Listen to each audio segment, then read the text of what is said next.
first time was back in 1985 when I was asked to do audition with King Diamond, the band.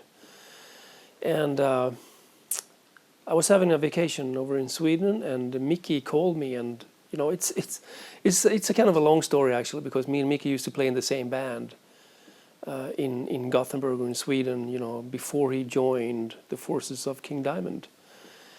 And they needed a guitarist, so Mickey called me and said, "Hey Andy, can you come down here? We just need you to come down here and do an audition, you know, see if it works out." And I said, "Sure, I can do that, you know." And I quit my job the same day. Took the train down to Copenhagen and had my guitar and my amplifier with me. And this was in June 1985. And I guess, you know, I met Michael Denner first time when I got into the studio saying hi to all the guys. I thought everyone in the band was really, really nice, and, you know, they all took care of me, you know, in a very nice way. And I can't really say that I, you know, was really into or looked into what Michael Denner did before I actually joined King Diamond.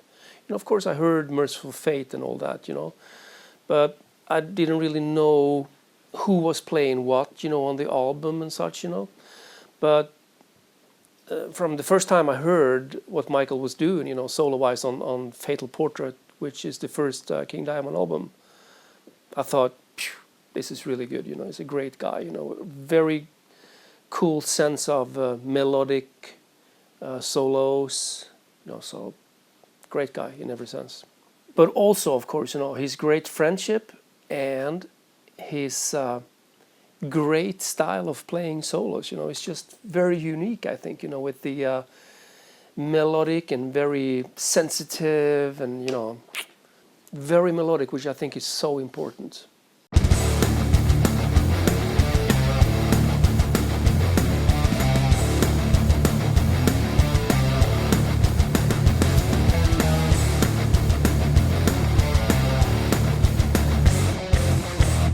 That's one of the first guitars I ever played on, you know, when I was like, well, I started out with the Les Paul when I was like 13, 14 years old.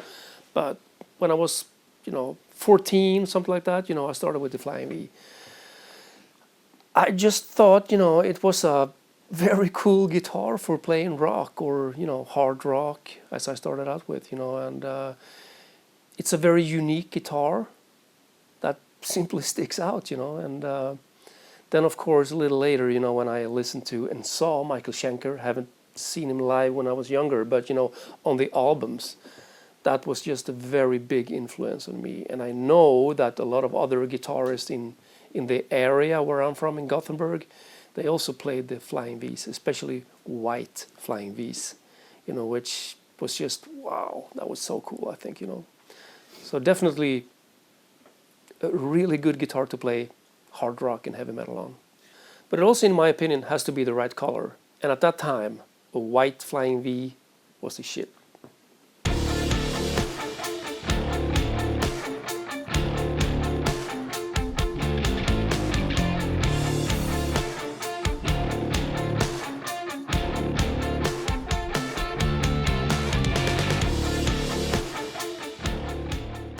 You could actually see on TV where they were like, I don't know, man, I remember I saw some kind of funk band, American funk band, or like a kind of a disco band, where there was like a guy playing a Flying V. He had it up here, and it wasn't white, and it's like, oh man, what's that? You know, I mean, no, it's not the way it should be, you know.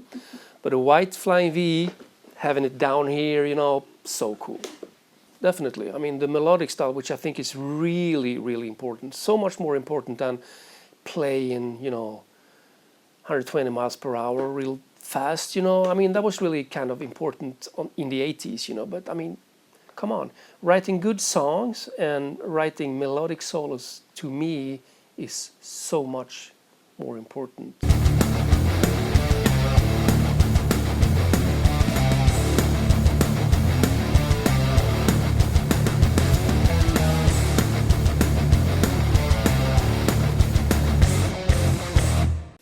I sure do. I mean, some of the favorites we played is actually Evil, for example, which I think is a really good song. It's really good.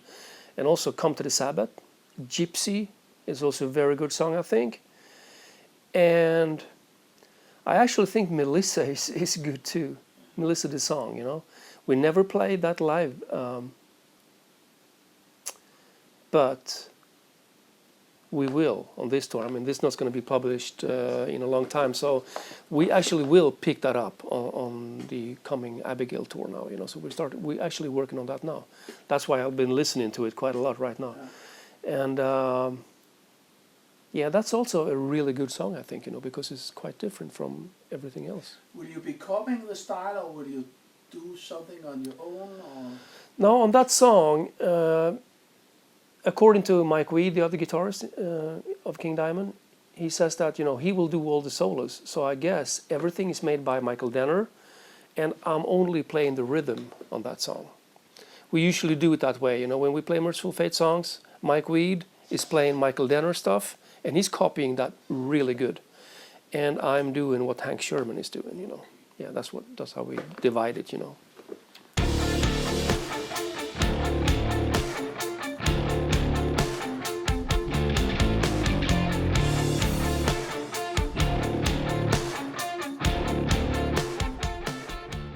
Yeah, this is one of my Dean guitars. You know, I didn't bring it on tour this time around because I got 2 other Dean guitars on tour. So this had to stay home, you know. And, well, I did a guest appearance with Motorhead a few years back in Sweden Rocque, where I played Killed by Death with this guitar, actually. You know, it's a very good guitar, but this time around it just stays home. Did you kill anybody with it? No, not yet. But what is so special about that Flying V? What do you mean, compared to... To the original Gibson? Yeah, it's a little bigger, actually. A little thicker, a little heavier. And it's got quite a different, you know, neck. But still, you know, it's got the V-shaped neck, so it's very comfortable to play on, I think, you know. And it's also American-made. And, well, just a little different look, you know, with the head and everything, you know, headstock. It's a little different. Is that the signature series? No, this is like a standard, actually. Standard American series. And it sounds good. Seymour Duncan pickups, which I use on all my guitars since pretty much 1985. If you want to do some commercials about that. Yes.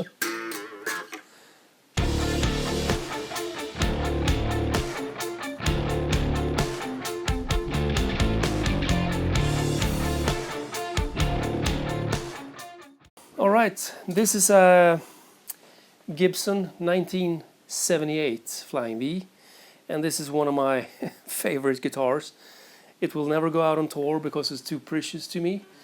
And the funny thing with this one is that most of my musician friends, guitarists, actually own this guitar. And there was a guy over in Gothenburg who bought this back in 1978 when it was brand new. And then he sold it to another friend of mine who sold it to another friend of mine. So I've been following this guitar for quite a while, actually.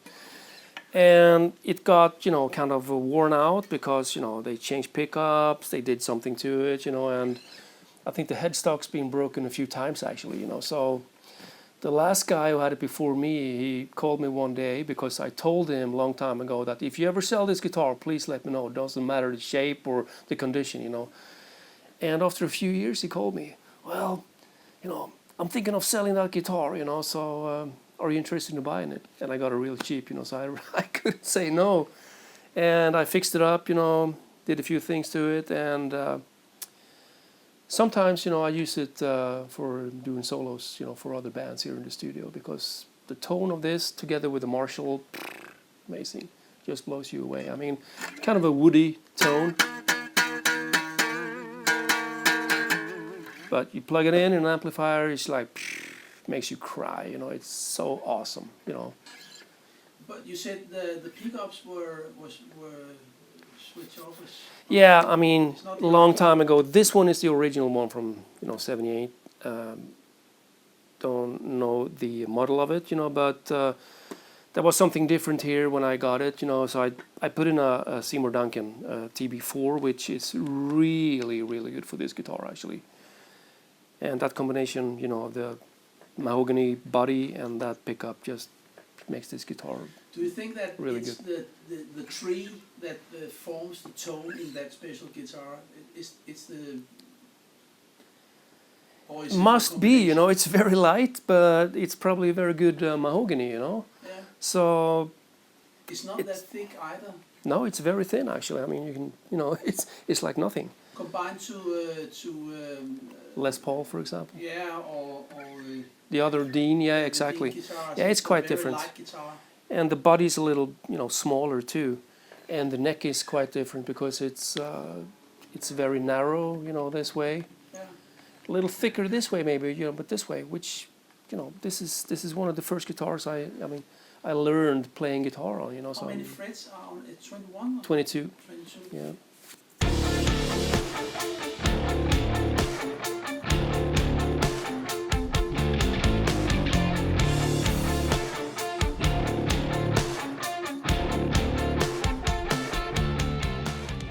The Beast.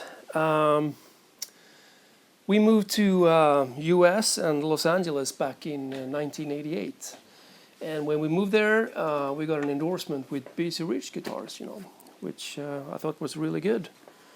And this is one of the guitars I got from that time, and it's called the Speed V.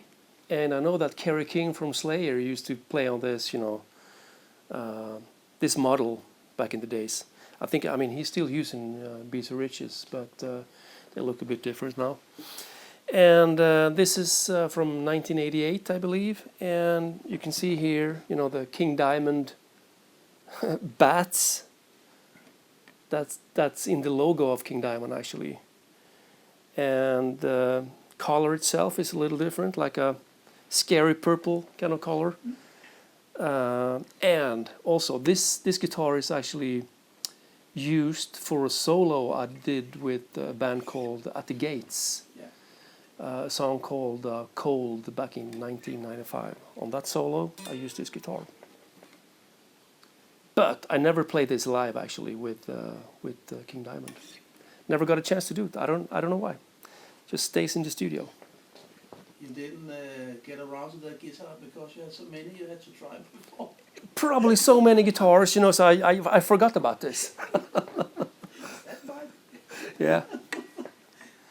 It sounds very good, you know. It's a very good guitar actually. So I don't know really why, you know, but since now I'm endorsed by Dean, you know, I can't really take this out and roll either. So I'll just keep it. Kill you. Yeah. Yeah. So I'll just keep this in my private museum.